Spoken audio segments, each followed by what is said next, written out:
Good morning children. मैं उषा सोलंकी श्री वशिष्ठ विद्यालय से कक्षा 6 के सभी छात्रों का हिंदी द्वितीय भाषा की कक्षा में पुनः स्वागत करती हूँ।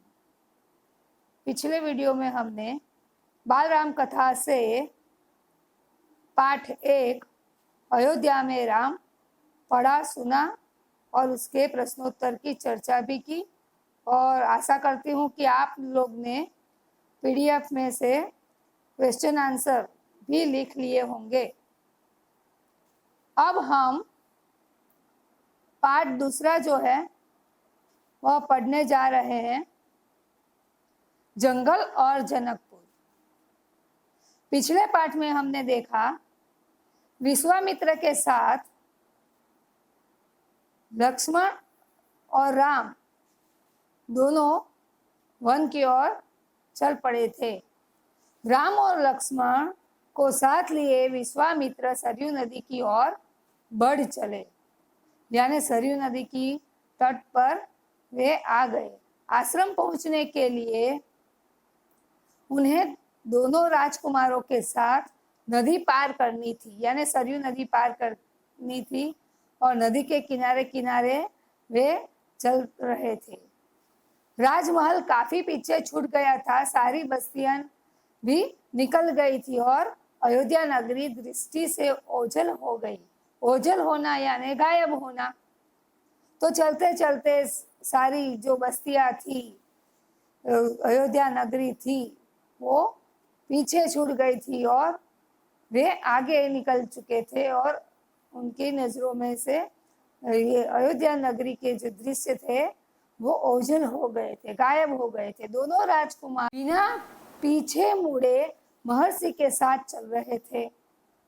उनके चेहरे पर इस बात का जरा भी दुख नहीं था कि वे राजमहल से निकलकर बीहड़ जंगल की ओर जा रहे थे। यानी दोनों राजकुमारों को राजमहल की सुख सुविधा छोड़कर आने का दुख जो है उनके चेहरे पर नहीं दिखाई दे रहा था, बल्कि वे प्रसन्न थे। जंगल में चलते हुए जा रहे थे ऋषि मुनि के साथ, उनके चेहरे पर प्रसन्नता थी। और जंगल कैसा था? बीहड़ यानी उबड़ खाबड़ रास्ते थे और भयानक था, गीच जंगल था, उबड़ खाबड़ रास्ते थे और जंगल की ओर वे जा रहे थे। वे दोनों संतुष्ट थे और प्रसन्न भी थे। विश्वामित्र के पीछे पीछे आज्ञाकारी बालकों की तरह चल रहे थे। चलते चलते शाम हो गई। विश्वामित्र को लगा कि राजकुमार थक गए होंगे, लेकिन राजकुमारों के चेहरे पर थकान की जगह उत्साह ही था। वे रुकना नहीं वरन तब तक चलना चाहते थे जब तक गंतव्य न आ जाए। गंतव्य यानी मंजिल, उनकी मंजिल जो थी सिद्धाश्रम, जब तक नहीं आए तब तक वे रुकने का नाम भी नहीं ले रहे थे। वे बड़े प्रसन्न थे। सहसा महर्षि के पैर रुक गए। सहसा यानी एकाएक महर्षि के पैर रुक गए। अंधेरा हो चला था। पक्षियों के झुंड अपने घोंसले की ओर बढ़ रहे थे। चरवाहे भी अपने पशुओं को लेकर लौटने लगे थे। चरवाहे यानी ग्वाले, जो गाय भैंस भेड़ बकरियों को चराते हैं, अपने पशुओं को लेकर घर लौट रहे थे।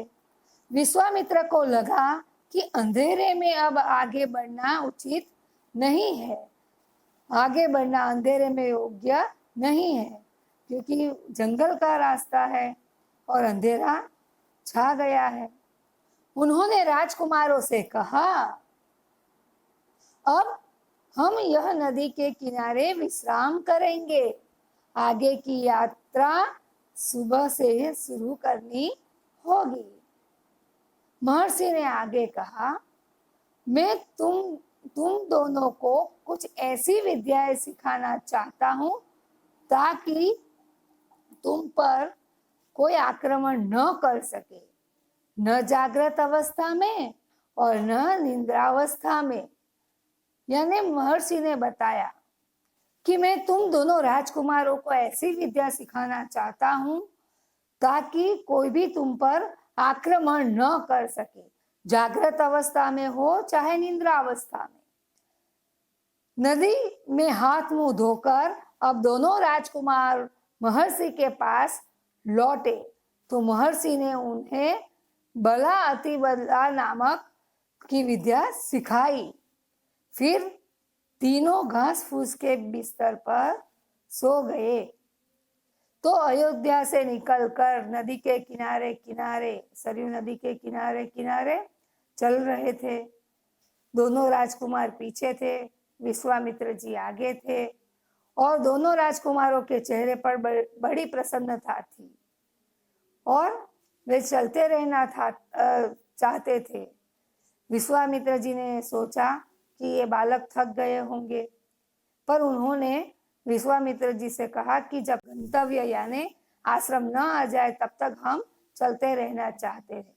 पर अंधेरा हो गया और अंधेरे में आगे बढ़ना मुश्किल था, इसलिए विश्वामित्र जी ने नदी तट पर रात विश्राम करके बिताने की सोची।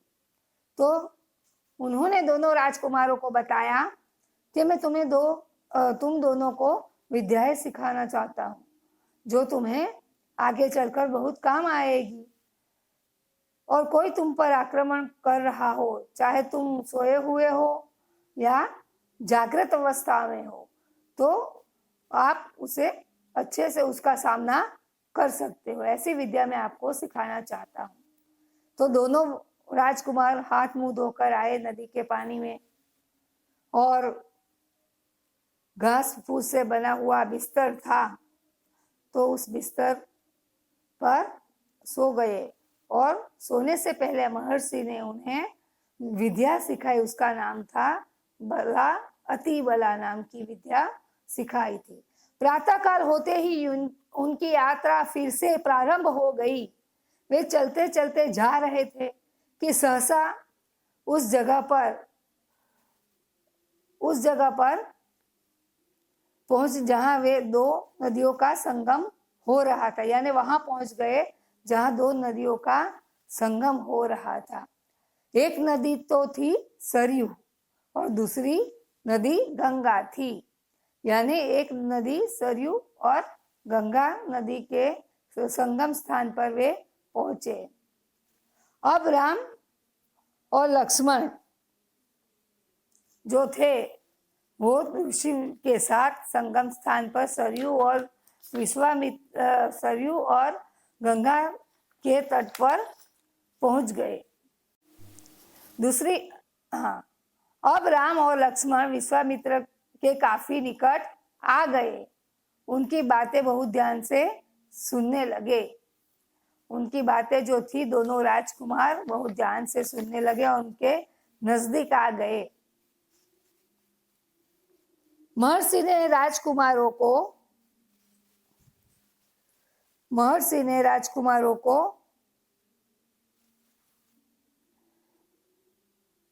उनके आश्रमों के बारे में, रास्ते के बारे में बताया, जंगल के बारे में बताया और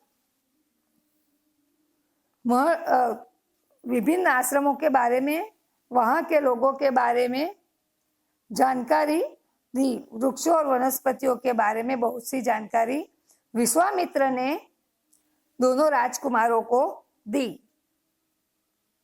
अब नदी पार कर जंगल से होकर आगे जाना था।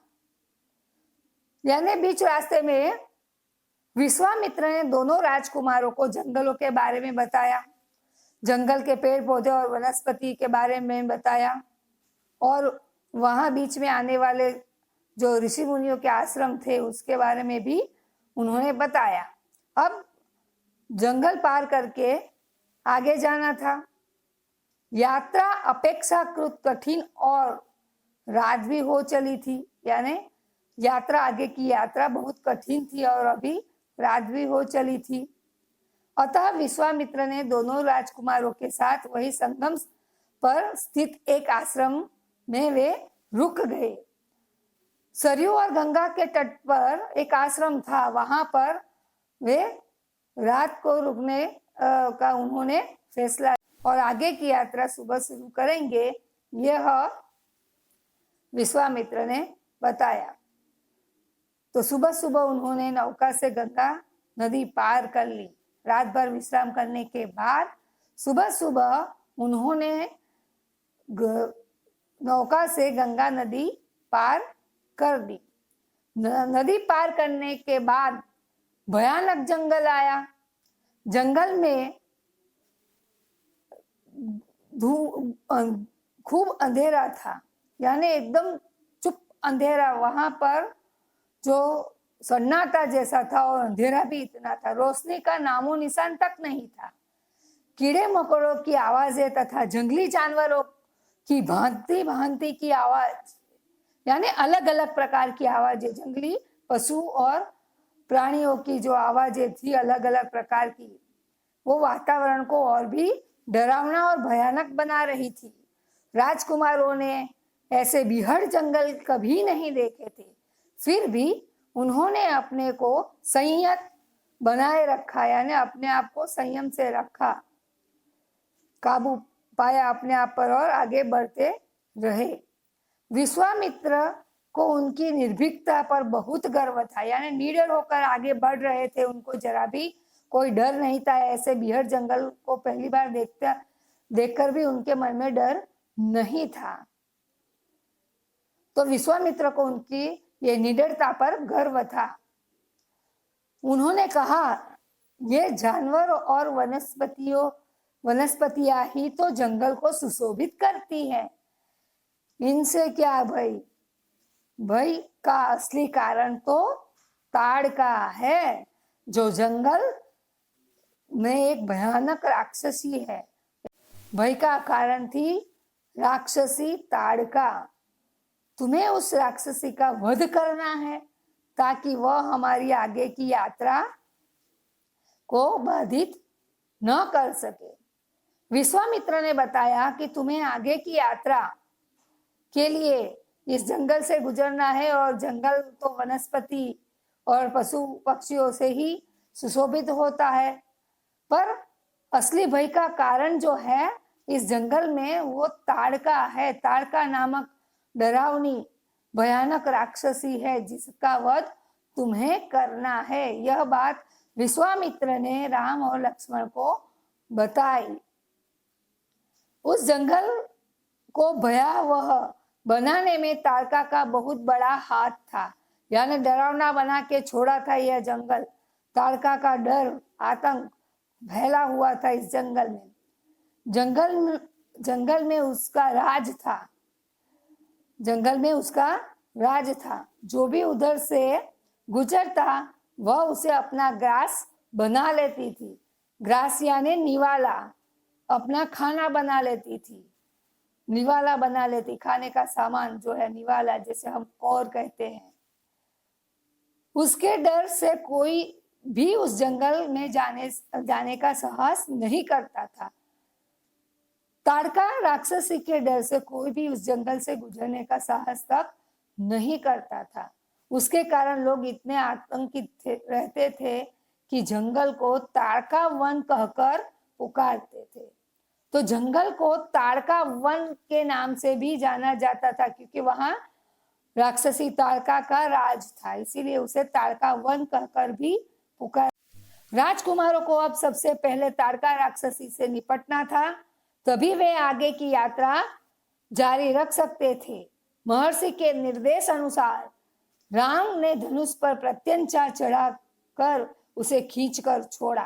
प्रत्यंचा यानी धनुष पर बांधने वाली डोरी, तो उसे चढ़ाकर खींचकर बांधा और टंकार की, उसे खींचा जोर से, टंकार की। टंकार सुनकर राक्षसी आग बबूला हो गई, यानी गुस्से हो गई। आग बबूला होना यानी ये मुहावरा है। आग बबूला होना यानी गुस्सा होना, बहुत क्रोध करना। तो टंकार सुनकर राक्षसी क्रोधित हो गई। भयानक गर्जना की आवाज करते हुए वह राम की ओर लपकी, यानी वो घुर्राते हुए जोर से आवाज करती हुई खड़ी हुई और राम की ओर लपक पड़ी, उसे झपटने के लिए उस पर झपटने के लिए आगे बढ़ी। उसका क्रोध चरम सीमा पर पहुंच गया था, क्योंकि उसकी शक्ति को दो बालकों ने ललकारा था, यानी दो छोटे बालक ने उसकी शक्ति को ललकारा, इसलिए वह अत्यंत क्रोधित हो गई। उसने तुरंत पत्थरों की वर्षा शुरू कर दी। समूचा जंगल जो था वो थर्राने लगा, यानी जंगल की चट्टानें वो गिरने लगी, धूल होकर उड़ने लगी और पेड़ पौधे भी कांपने लगे। पत्ते जो टूटकर इधर उधर उड़ने लगे। अचानक लगा कि जैसे धूल के बादल छा गए हैं। तो राजकुमार देखो अपनी स्क्रीन पर दोनों हाथ में धनुष लिए ताड़का की ओर निशाना साध रहे हैं। राम और लक्ष्मण ने राक्षसों का जो विनाश करना था उसके लिए बाण चलाए और चलाते ही गए जब तक वो ढेर होकर नीचे नहीं गिर गए, यानी बाण चलाते गए और जब तक ये राक्षसी जो है उसका अंत न हुआ तब तक वे बाण चलाते गए और बाणों से बिल्कुल बींद न गई तब तक, यानी एक के बाद एक पूरी राक्षसी का शरीर बाणों से भी भर दिया। अंत में शक्तिहीन होकर वह धरती पर गिर पड़ी, यानी ये राक्षसी जो थे अंत में शक्तिहीन हो गई और धरती पर गिर पड़ी। फिर उठने का साहस नहीं जुटा पाई। विश्वामित्र का सीना गर्व से फूल उठा। उन्होंने जो शिक्षा दी थी वह भी उनके काम आई। उसका प्रयोग दोनों राजकुमारों ने भरपूर किया। अब बहुत बड़ी बला टल गई थी। रास्ता साफ हो गया था। महर्षि ने सोचा कि राजकुमारों को और भी अस्त्र शस्त्र की विद्या सिखानी चाहिए। तो यानी विश्वामित्र जो है वो प्रसन्न हो गए, क्योंकि विश्वामित्र ने जो विद्या सिखाई थी उनका प्रयोग राम और लक्ष्मण ने ताड़का को मारने के लिए किया। तो उसे देखकर वे बहुत प्रसन्न हो गए और उन्हें ये लगा कि ये राजकुमारों को और भी नए अस्त्र शस्त्र देने चाहिए, उसका प्रयोग सिखाना चाहिए। तथा विधि उन्होंने प्रयोग की विधि तथा उनका महत्व भी बताया। तो दोनों राजकुमारों को विश्वामित्र ने 100 तरह के नए नए अस्त्र शस्त्र दिए। कितने तरह के? 100 तरह के नए अस्त्र शस्त्र दिए और उनका प्रयोग कैसे करना है ये विधि भी उन्हें बताई और उसका महत्व भी बताया। इस प्रकार दोनों राजकुमार तरह तरह की विद्याओं से परिचित होने लगे। तो जैसे वशिष्ठ मुनि ने कहा था कि राजा दशरथ आप विश्वामित्र के साथ दोनों राजकुमारों को भेज दो, ताकि जो विश्वामित्र के पास नई नई अस्त्र शस्त्र विद्याएं हैं वो उसका लाभ राम और लक्ष्मण को होगा। तो ये बात भी सच हुई। राम और लक्ष्मण ने 100 तरह के नए नए अस्त्र शस्त्र प्राप्त किए। उनका प्रयोग कैसे करना है उसकी विद्या भी उन्हें विश्वामित्र से प्राप्त हुई। इस तरह विश्वामित्र ने राम और लक्ष्मण को 100 तरह के नए नए अस्त्र शस्त्र दिए और विद्या भी सिखाई। विश्वामित्र का आश्रम अब निकट आ गया था, किंतु रात्रि होने को थी। अतः महर्षि ने ताड़का वन में ही रात बिताने का निर्णय ले लिया। यानी आश्रम अभी नजदीक आ गया था, परंतु जंगल जो था वो बिहड़ था, भयावना था। पर अभी ताड़का के मरने के बाद वहां पर शांति हो गई, इसीलिए रात भी हो गई थी और विश्वामित्र ने ताड़का वन में ही रात बिताने का निर्णय लिया। ताड़का मर चुकी थी, अतः डर का अब कोई कारण नहीं था, इसीलिए वे वहां ताड़का वन में ही रात बिताने के लिए रुक गए। सुबह हुई, तीनों जब गहरी नींद उठे तो जंगल बिल्कुल बदला हुआ दिखा, क्योंकि पहले ताड़का का भय था, इसलिए जंगल भी भयावना लगता था। पर अभी ताड़का के वध के बाद पूरा जंगल बदला हुआ दिख रहा था। अब न तो कहीं से भयानक आवाजें आ रही थी और न भय का कोई कारण दिखाई दे रहा था। पेड़ पौधे मानो खुशी से झूम रहे थे। पत्तियों की सरसराहट संगीत बनकर कानों को तृप्त कर रही थी और पक्षी निर्भीक होकर निर्विघ्न चहचहा रहे थे, यानी विहर रहे थे, विचरण कर रहे थे। ताड़का वन अब भयानक वन नहीं था, वरन सर्वथा आतंक से मुक्त हो गया था। महर्षि ने दोनों राजकुमारों के साथ अपनी यात्रा का अंतिम चरण शुरू किया। उनका सिद्धाश्रम अब बिल्कुल समीप था। सुबह का समय था। प्रकृति की सुंदरता अपनी उठान पर थी। ये तीनों जन सुंदर प्रकृति की मनोहारी दृश्य में खो गए थे। यानी साफ सुथरा जंगल, हरे हरे पत्ते, पेड़ पौधे और आश्रम और सुगंधित द्रव्यों से महकने लगा था। फूलों की महक वातावरण में प्रसर चुकी थी, फैल चुकी थी और चारों ओर जैसे खुशियों का माहौल हो ऐसा लग रहा था। तो इस प्रकृति की सुंदरता को देखते हुए आगे बढ़े और अभी ये आश्रम में आ गए। अब आश्रम आ गया। आश्रम वासियों में खुशियों की लहर दौड़ गई। उन्होंने प्रसन्नता पूर्वक तीनों का स्वागत किया। आते ही विश्वामित्र ने यज्ञ को पूर्ण करने की तैयारियां शुरू कर दी। जो यज्ञ अधूरा छोड़कर वे गए थे राम को लेने के लिए, तो वह यज्ञ को पूरा करने की तैयारियां शुरू कर दी। आश्रम हर तरह से सुरक्षित रहे और यज्ञ का अनुष्ठान निर्विघ्न पूरा हो, उसकी जवाबदेही राम और लक्ष्मण ने उनमें कोई कसर नहीं छोड़ी और विश्वामित्र को विश्वास दिलाया कि आप अब शांति से निर्विघ्न ये यज्ञ का समापन कर सकते हैं। तो विश्वामित्र भी निश्चिंत होकर उन्होंने यज्ञ किया और यज्ञ का समापन कुछ ही दिनों के बाद होने वाला था। यानी यज्ञ का समापन जो होने वाला था वो कुछ ही दिनों में होने वाला था। यह यज्ञ का यानी अनुष्ठान का 5वां दिन था और 5 दिनों तक तो निर्विघ्न और शांतिपूर्ण ढंग से ये यज्ञ चल रहा था। कहीं से किसी प्रकार की कोई बाधा का संकेत नहीं दिखाई दे रहा था। यानी यज्ञ शुरू हुए 5 दिन पूरे हो चुके थे और 5 दिन तक तो कोई राक्षस यज्ञ में बाधा डालने के लिए नहीं आया। राम और लक्ष्मण अपने कर्तव्य का पालन खूब अच्छी तरह कर रहे थे। वे काफी सजग और चौकस थे। नींद क्या चीज होती है वे उसे भूल गए थे।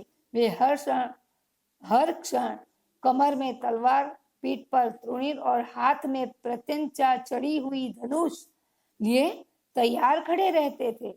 कभी भी कोई बाधा आ सकती थी जिसे लड़ने के लिए वे हमेशा तैयार रहते थे, जिसे उन्हें यज्ञ के सफल समापन के लिए रोकना था। यदि यज्ञ पर कोई बाधा आ जाए तो उससे दूर करने के लिए, उससे लड़ने के लिए, उसका सामना करने के लिए वे सजग और सज्ज रहे थे। हर समय रात और दिन पूरी तरह से पहरे थे। आखिरकार यज्ञ का अंतिम दिन आ पहुंचा। यानी अभी आखिरी दिन था यज्ञ पूरा होने का। लेकिन उस दिन अन्य दिनों की भांति सब कुछ सामान्य नहीं लग रहा था। आकाश में भयानक गर्जना सी हुई। सहसा सुबाहु तथा मारीच नाम के 2 राक्षसों ने अपनी सेना के साथ सिद्धाश्रम पर आक्रमण कर दिया। वे बहुत क्रुद्ध थे यानी गुस्से में थे। मारीच और सुबाहु नामक के दोनों राक्षसों ने आश्रम पर आक्रमण करना शुरू कर दिया। मारीच कुछ अधिक क्रोध में था क्योंकि राम और लक्ष्मण ने उसकी मां ताड़का को मार गिराया था। तो मारीच जो था वह ताड़का का पुत्र था और वो क्रोधित था क्योंकि यही दो राम और लक्ष्मण ने उसकी माँ ताड़का का वध किया था और उसे दोनों राजकुमारों से बदला लेना था और यज्ञ को भी असफल बनाना था। तो दोनों राक्षसों के क्रोध को देखकर ऐसा लगता था कि जैसे वे अभी भूकंप ला देंगे। राम और लक्ष्मण सक्रिय हो उठे। राम ने अपने धनुष का निशाना मारीच पर साधा। बाण लगते ही वह दूर समुद्र के पास जाकर गिरा। वह मरा नहीं था और जैसे ही उसे होश आया वो दक्षिण की ओर भाग खड़ा हुआ। यानी मारीच को ऐसा बाण मारा कि वो समुद्र के तट पर जाकर गिरा और बेहोश हो गया। और जब उसे होश आया तो वो दक्षिण दिशा की ओर भाग खड़ा हुआ। राम ने दूसरा बाण सुबाहु को निशाना बनाकर छोड़ा और सुबाहु ने क्षण भर में ही प्राण त्याग दिए, यानी वह मर गया।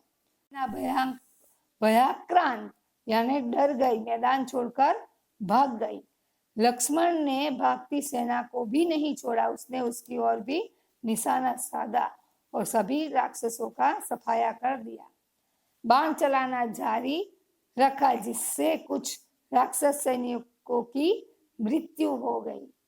दोनों राजकुमार प्रसन्न थे क्योंकि उन्हें विश्वामित्र द्वारा सौंपे गए उत्तरदायित्व का अक्षरशः पालन किया था।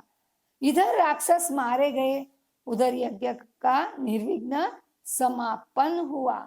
यानी विश्वामित्र ने राम और लक्ष्मण की सहायता से यज्ञ का समापन किया और राम और लक्ष्मण ने मारीच और सुबाहु से युद्ध किया। मारीच को दूर फेंक दिया और सुबाहु का भी अंत कर दिया और बाकी जो राक्षस सैनिक थे उस राक्षस सैनिकों को भी मार गिराया। इस तरह विश्वामित्र ने अपने 10 दिन का अनुष्ठान जो था यज्ञ का वह पूरा कर दिया। राम अपने भाई लक्ष्मण के साथ महर्षि के पास गए। उन्होंने महर्षि को झुककर प्रणाम किया और पूछा, हे मुनिवर, अब हमारे लिए क्या आदेश है? महर्षि राम पर अतिशय प्रसन्न थे। उन्होंने राम को गले लगा लिया और कहा, अब मैं तुम दोनों को मिथिला ले जाऊंगा। वहां के राजा जनक है, अतः मिथिला को जनकपुरी भी कहते हैं। मिथिला नगरी ले जाना चाहते थे राम और लक्ष्मण को विश्वामित्र जी, और वहां के राजा था वो जनक था और मिथिला नगरी को जनकपुरी के नाम से भी जाना जाता है। राजा जनक के दरबार में तुम लोग मेरे साथ चलोगे और उनके आयोजन में भाग लोगे। राजा जनक के पास जो अद्भुत शिव धनुष है उसे भी देखने का अवसर तुम्हें मिलेगा। अतः मिथिला की यात्रा में तुम दोनों मेरे साथ चलोगे, यानी मैं तुम दोनों के साथ मिथिला की यात्रा करूंगा। तो इस तरह यज्ञ समापन होने के बाद दोनों भाई विश्वामित्र के पास गए और कहा कि अब हमारे लिए क्या आदेश है, अब हम आपकी क्या सेवा करें। तो विश्वामित्र ने राम को गले लगा लिया और कहा कि अब मैं तुम दोनों राजकुमारों को मिथिला नगरी ले जाऊंगा। वहां के राजा जनक है और उसे जनकपुरी के नाम से भी जाना जाता है और जनक राजा के पास अद्भुत शिव धनुष है जिसे मैं चाहता हूं कि तुम दोनों राजकुमार वह धनुष भी देखें और मिथिला में राजा जनक के आयोजन में उनका हाथ बढ़ाए, भाग ले। तो इस तरह मैं तुम्हारे साथ मिथिला जाऊंगा और हम यात्रा शुरू करेंगे। तो यहाँ पर मैं ये जंगल और जनकपुर का आधा पाठ यहाँ पर पूरा करती हूँ और जो बाकी आधा पाठ है वह हम नेक्स्ट वीडियो में पढ़ेंगे और सुनेंगे। तो आशा करती हूँ कि आपको यहाँ तक की जो बात है वो समझ में आई होगी। उसे मैं संक्षिप्त में यानी in short I will explain now. तो पहले जंगल और जनकपुर जैसे हमने पाठ पढ़ा, तो विश्वामित्र के साथ दोनों राज चल पड़े थे नदी के किनारे किनारे। फिर नदी पार करके जाना था और विश्वामित्र ने दोनों राजकुमारों को बला अति बला नामक विद्या भी सिखाई और वहां सरयू और गंगा के संगम पर उन्होंने रात बिताई। बाद में वे आगे की ओर बढ़े। वहां ताड़का वन था और ताड़का का भय था, तो दोनों राजकुमारों ने ताड़का का वध किया और जंगल को ताड़का के आतंक से मुक्त कर दिया। अब वे आगे बढ़ चले थे। आश्रम निकट था और उन्होंने रात होने वाली थी, इसीलिए उन्होंने ताड़का वन में ही रात बिताने का निर्णय कर लिया, क्योंकि भय का कारण जो ताड़का थी वो तो मर चुकी थी। दूसरे दिन सुबह उन्होंने फिर से यात्रा आरंभ की और आश्रम पहुंचे, सिद्धाश्रम पहुंच गए। यज्ञ की तैयारियां शुरू हो गई। 5 दिन तक तो यज्ञ अच्छे से शुरू हुआ और जो बाकी के दिन थे वो भी निकल गए और आखिरी दिन 10वां दिन जो आया, तब 2 राक्षस, तो एक तो ताड़का का बेटा मारीच और दूसरा सुबाहु राक्षस लोगों की सेना लेकर आश्रम पर आक्रमण करने लगे थे। तो दोनों राजकुमारों ने राक्षसों का सामना किया, कई राक्षसों को मार गिराया। राम ने सुबाहु को भी मार दिया और मारीच को ऐसा बाण मारा कि वो समुद्र तट पर जाकर गिरा और बेहोश हो गया। जैसे ही उसे होश आया तो दक्षिण की ओर भाग निकला। तो इस तरह 2 राक्षसों को मारकर उन्होंने विश्वामित्र के यज्ञ की रक्षा की और यज्ञ जो था निर्विघ्न पूरा हो चुका था। अब दोनों राजकुमार विश्वामित्र के पास गए और उनकी आज्ञा और आदेश का इंतजार करते हुए कहने लगे कि अभी हमारे लिए क्या आदेश। तो विश्वामित्र ने कहा कि मैं तुम्हें मिथिला नगरी ले जाऊंगा और वहां के राजा जनक से मिलेंगे, उनका आयोजन देखेंगे और उनके पास अद्भुत शिव धनुष है, उसे भी आप देखोगे। इस तरह हमने यहाँ तक पाठ पढ़ा। आगे का पाठ हम दूसरे वीडियो में पढ़ेंगे और प्रश्नोत्तर पर भी चर्चा करेंगे। धन्यवाद। Stay safe, stay at home, be happy. Thank you.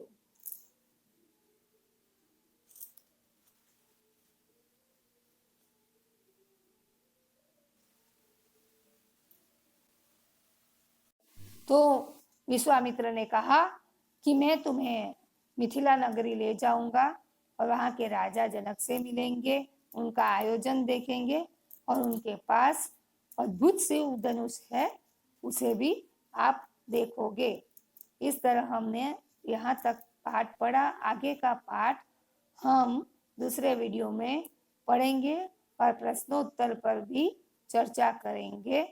धन्यवाद। Stay safe, stay at home, be happy. Thank you.